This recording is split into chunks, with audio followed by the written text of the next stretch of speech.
Hello and welcome to Gospel Gleanings for this Thursday, April the 17th, 2025, Holy Thursday. My brothers and sisters, this evening we hear from the Gospel of John, chapter 13, verses 1 through 15. Before the feast of Passover, Jesus knew that his hour had come to pass from this world to the Father. He loved his own in the world, and he loved them to the end. The devil had already induced Judas, son of Simon the Iscariot, to hand him over.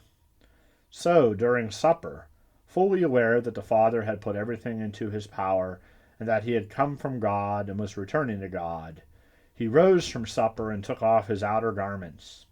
He took a towel and tied it around his waist. Then he poured water into a basin and began to wash the disciples' feet and dry them with the towel around his waist. He came to Simon Peter, who said to him, "Master, are you going to wash my feet?" Jesus answered and said to him, "What I am doing you do not understand now, but you will understand later." Peter said to him, "You will never wash my feet." Jesus answered him, "Unless I wash you, you will have no inheritance with me." Simon Peter said to him, "Master, then not only my feet, but my hands and head as well." Jesus said to him, "Whoever has bathed has no need except to have his feet washed, for he is clean all over. So you are clean, but not all." For he knew who would betray him. For this reason he said, "Not all of you are clean." So when he had washed their feet and put his garments back on and reclined at table again, he said to them, "Do you realize what I have done for you? You call me teacher and master, and rightly so, for indeed I am. If I, therefore, the master and teacher, have washed your feet, you ought to wash one another's feet. I have given you a model to follow, so that as I have done for you, you should also do." My brothers and sisters, Holy Thursday is all about commemorating the Lord's Supper. That is the institution of the Eucharist. The Eucharist, my brothers and sisters, in Catholic teaching, is the body, blood, soul, and divinity of our Lord Jesus Christ. It's not a symbol. It really is Him. Now I remember the realization that I had had one time about the Eucharist. It connected for me. I really knew then that this really was Jesus in ordinary elements of bread and wine transformed into his very body and blood. This is powerful, my brothers and sisters. And we must remember that at the heart of the Eucharist is service.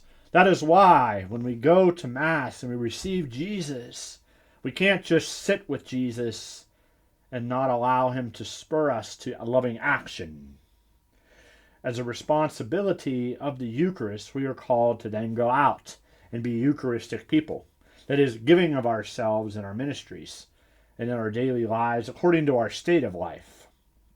We must wash one another's feet, do for others, to spread the mission of Christ. Because, my brothers and sisters, if we do not live our faith and make it present in our actions, it will not inspire others to follow Jesus. And that is the mission, my brothers and sisters, of evangelization.